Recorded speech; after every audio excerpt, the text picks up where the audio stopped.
On this week's show, I'm joined by longtime equipment manager for the St. John Sea Dogs, recently retired, David D.K. Kelly.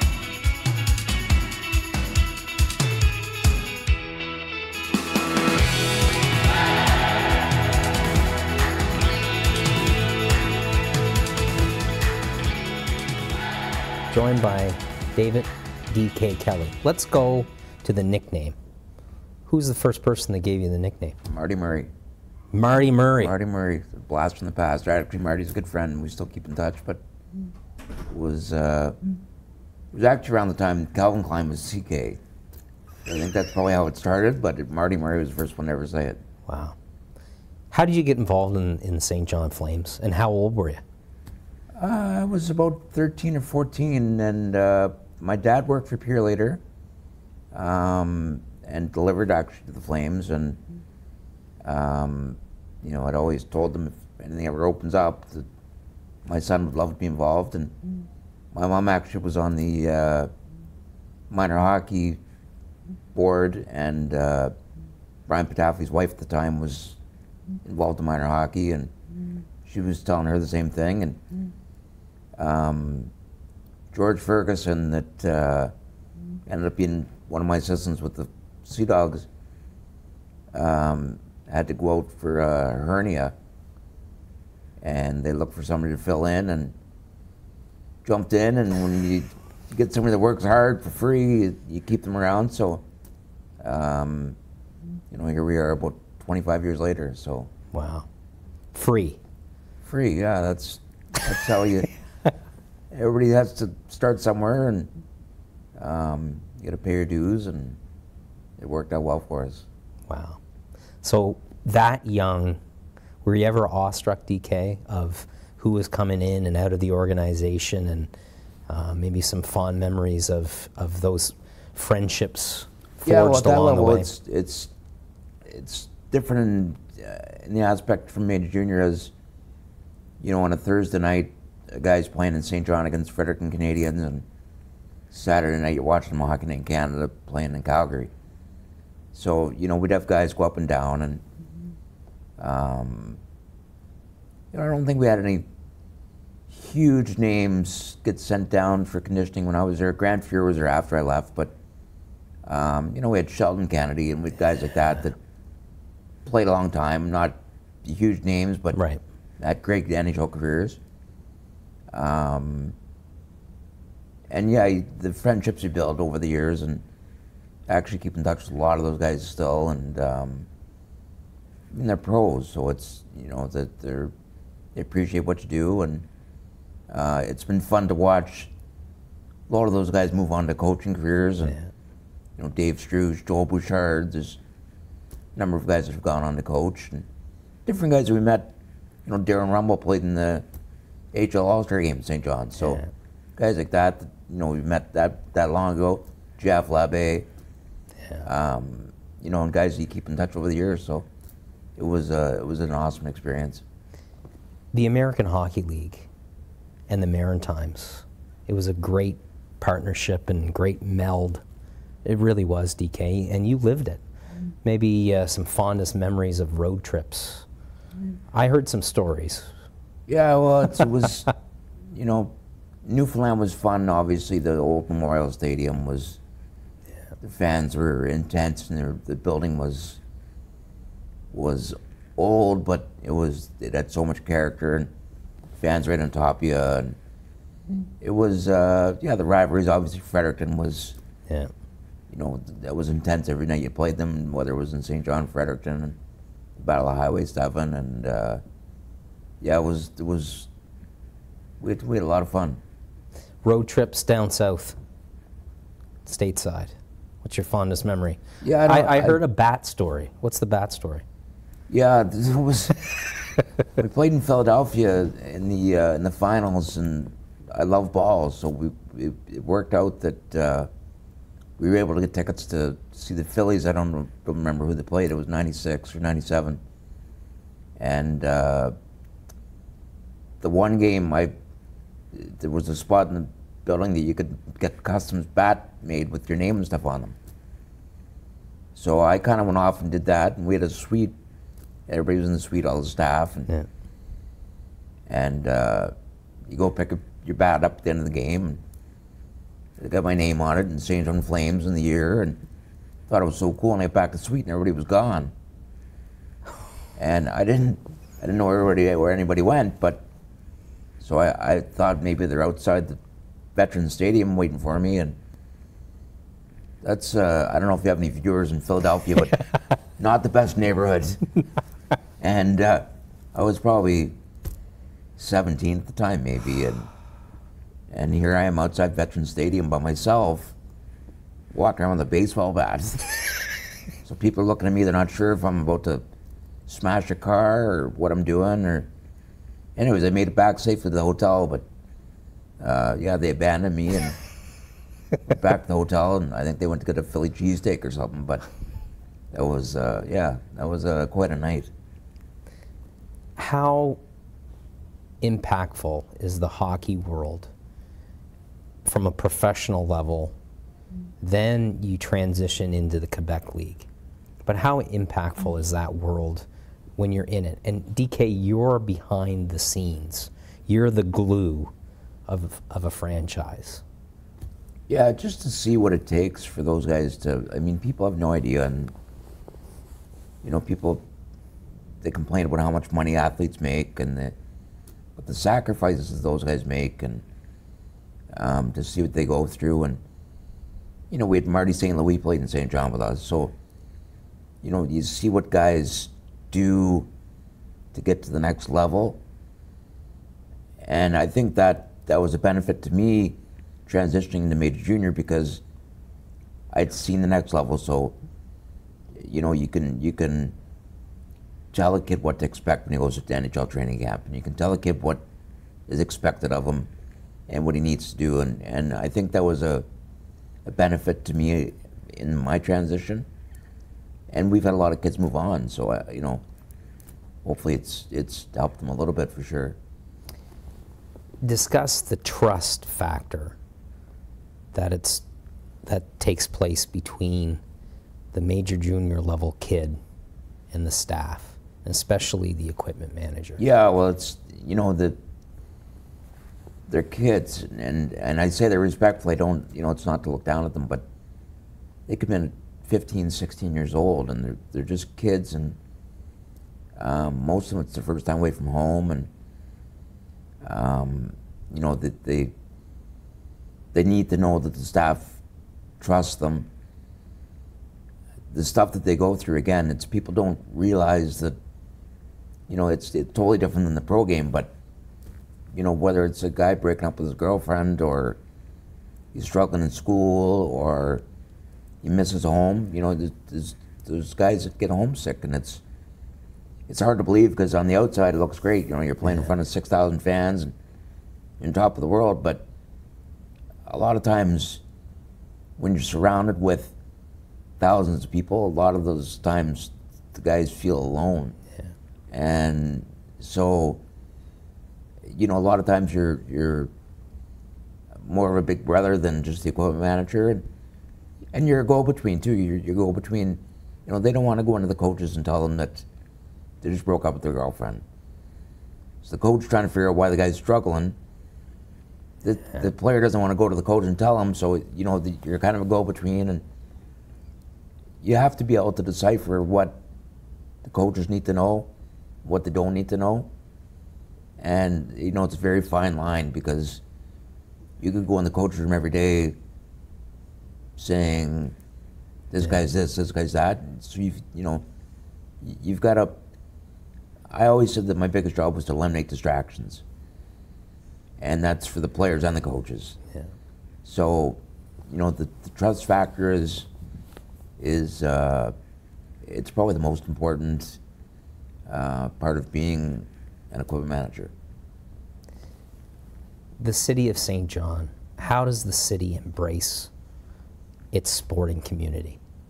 The fans are so passionate. It's, you know, there's a lot of fans were upset last season and were vocal about, you know, the team's performance, and they understand the rebuild process, but the thing is, we've been so successful that people expect it now. Yeah.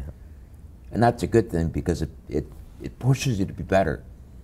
You know, the same as a rivalry with the Wildcats. It pushes you to be better.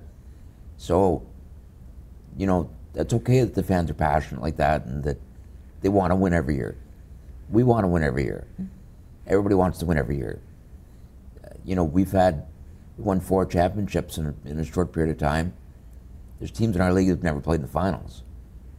So our fans expect that now, and for me that's a good thing. And our players know the expectations. The expectation is to win the Memorial Cup. And, you know, that's a lot of that is the passion from the fans and the fan base. And, you know, it's the team has meant a lot to the community. The team needs the city, and the city needs the team. It's a partnership, and you know, our fans are the best. How special was it for you to be a part of those winning clubs and knowing personally that you had an impact on every one of those players behind the scenes? Well, it's, you know, those guys go out and do the job, so it's, you know, you're there as a support system, and again, to eliminate distractions for them and let them go out and do the job. You know, obviously winning the President Cup in Gatineau in overtime when Alex Beauregard scored the goal was exciting, but, you know, Gerard Gallant was our coach, and you know, there's a funny story from the night that we won. We went back, went to the hospital. Jason Cameron was in the hospital, and we took the President Cup to see him before we flew back. And the President Cup was sitting in the middle of the dressing room when we got home, St. John. And Turk went in and said, "I don't care about that. I knew we were going to win that in August. That's not what we were playing for. It's been raining out. It's dark out. Drive safe. We'll see you in 2 days." Wow. And you kind of didn't realize the minute at the moment, but a few minutes later, our therapist, Jeff Kelly, and myself, once everybody left, we went into the room to straighten things up, and there's a President Cup sitting in the middle of the room just a few hours after he'd won in overtime. And you think the excitement of the moment, and the guys had already refocused, and no, we're going to win the Memorial Cup. This is not what we want. So, you know, we've tried to tell our guys that winning the President Cup is amazing, and, you know, take nothing away from it. But 2 weeks after you win the President Cup, it's not going to matter anymore, because you've either won the Memorial Cup, and the year we won the Memorial Cup, the President Cup sat in my office all summer, because everybody wants the Memorial Cup. So either you've won the Memorial Cup, or you've lost the Memorial Cup, and that dulls that excitement of winning the President Cup. And it's still a great achievement, but it's funny how it works. And, you know, like I said, that's in St. John, that's the goal, is to win the Memorial Cup. Well, we'll take a pause right now. We'll be right back with more Sports Inclusive and David D.K. Kelly.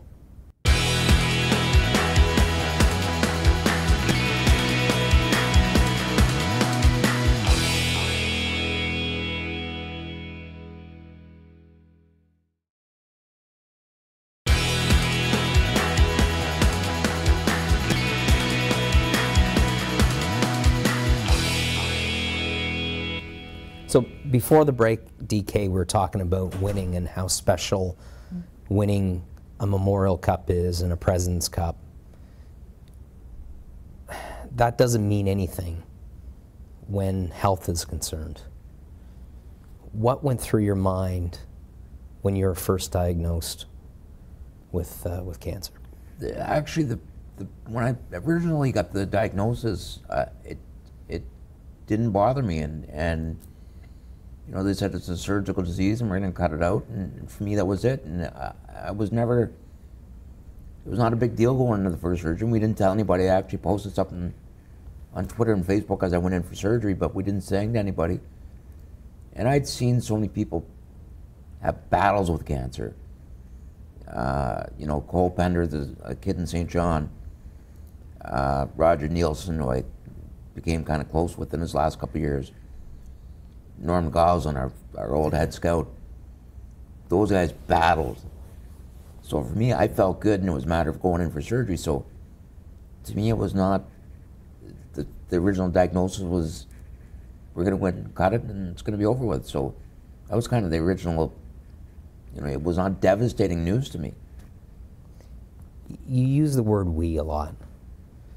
Talk about Team DK and the word "we." Yeah, well, I think the we for me comes from Roger Nielsen. And watching Roger's battle, any interview you see that Roger did when he was going through what he went through, he always said "we."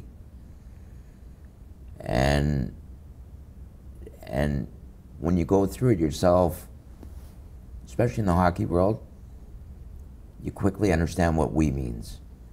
And it's been, anybody that's followed it at all through social media, it's a team effort, and it's, I've never wanted it to be just about me, because I couldn't do it alone. And, the support of my family and support of the team and the league and fans and the media, and it's always "we," for sure. What goes through your mind knowing you had a streak going? You want to get back there, but you want to take care, obviously, of your health first and foremost. But you were a team guy all the way through. That's what equipment managers do. You're a team first guy. Yeah, and it actually, the first time I'd ever missed a practice was when I went to Game 6 of the World Series. So we'd gone 8 years without even missing a practice, and that was a big deal. But yeah, the day that I got sick, it was a game day, and I was spitting up blood, and I knew I had to go to the hospital, but I knew if I went in the afternoon, there's no way I was going to be at the game. So we waited till after the game to go, and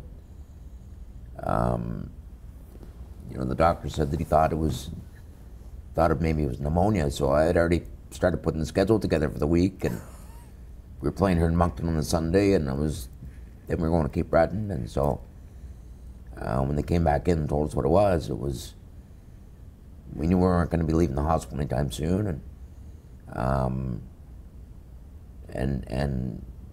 our streak was over at 769 games, but the streak didn't matter anymore. So we knew we had business to take care of, and I think we spent 32 nights in the hospital and took care of it. Those 32 nights,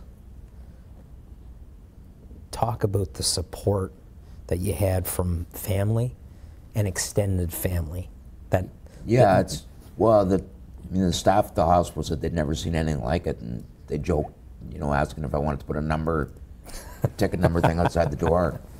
There was people there from the time I woke up till midnight most days, and I remember specifically I was able to take one nap. Those 32 days we were there, I took one nap, and it was for about a half hour. And I remember that because it was the only one that I had. But the time flew, by with having so many people coming in, and just the love and encouragement. And, we had a rule that there was no negative in the room. There was no, we had gotten real bad news. The doctor had said that, you got to decide where you want the end to be. If you want the end to be at home, if you want the end to be here in the hospital or at the hospice. And, we said, you mean worst case scenario? She said, no. She said, if you need to talk to anybody or say to anybody, you need to get your phone and do it now, because you could die any minute. So, once you get that news from a doctor, and the doctor has tears in her eyes, it changes things. And for me, it was when I was being wheeled up to the room finally, there was a sign, and it seemed like it was about 20 miles away, but it was the only thing I could see. And it was a poster for the Heart and Stroke Foundation. And it was a net, and it said, "It's not game over. And when I saw that, I mean, it was clear as day as that was a sign for me, and that's when we snapped, you know, kind of snapped out of it, and we're like, I said, no, we're going to be fine. So we had a no negative rule in my room. We had one doctor that continuously told me that I would never work again and bring the disability papers, and you know, I had to tell the other doctors that I don't want this guy in my room anymore, because it's you know, we're going to get past this, and work was not important. Right. It was not a matter of trying to stay alive to go back to work. I said, you know, I want to live a normal life again, and work is a part of that, but you know, it's my family, it's my nephew, it's, you know, those people around me, that's what you're fighting for. It's not to go back to work. So, you know, but we proved them wrong, and you know, we ended the season winning the President Cup. So, you know, it was a pretty proud moment that to be able to get back there and do that. How heavy is the President's Cup? It's really heavy when you've gone through what I've gone through. My body doesn't work like it used to, so it's and there's actually a new one. The year that we won, it was new, and the base is different. So the second intermission, we were winning the game, and I got one of our therapists, Mark Irvin, did some treatment on my back, because you know, we figured we were going to be lifting it, and I was nervous. And actually, you can see the pictures. If you look at the pictures, you can see the rest of the training staff standing behind me, like with their arms up, waiting to help in case I needed help. So it was good memories when you look back and think of that. What went through your mind when you hoisted it? There was so many things. It was, you know, usually the training staff is usually the last to lift the cup, and Danny Flynn came and found me and said, get up here, you're getting the cup now. So when Callum Booth handed me the cup, and there's so much goes through your mind, and I was just thankful. You know, that you're told that you're not going to walk out of the hospital, and here you're standing on the ice in Bois Briand lifting the President Cup and being part of a special group like that. There's a million things that go through your mind, and there's no words to describe it. The Band-Aid. A lot of people obviously know the Band-Aid story, the Monkees. That's grown, DK. That's taken it its own shape. I had somebody yesterday in oncology. I was sitting in the waiting room, and I saw someone walk by with one of the Monkey Band-Aid toques, and I almost yelled, "Great toque!" But I didn't recognize the girl, and I didn't know if she knows me. And about 45 seconds later, she came back around the corner, and she was on her way to radiation. And she came back and said that, you know, I was her biggest inspiration, and how much I've helped her get through treatments. And she was there. That was 18 of 30 treatments. Wow. And she said that she wears a toque, and it was actually it was sideways. The Band-Aid was over here, and she told me that's where her tumor is, and that she wanted the Band-Aid on her tumor. And there's no words for someone coming and, you know, a total stranger coming and tell you something like that. It's like, so the notes and messages that I've got from people, you know, obviously friends and family, and are unbelievable. But when you hear something like that from a stranger, and it's not just cancer. I've had people that going through depression or going through different things that, you know, say that I've saved their life. And so it's we didn't ask for this responsibility, but I gladly accept it. and we've tried to make the most of it, and it's turned into a movement. Oh, you are an unbelievable inspiration to so many, DK, not only in the hockey world, but in your community, in this country, and really across the world. Continued success, DK, in everything you do. And thanks so much for coming on. No, thanks for having me. Appreciate it.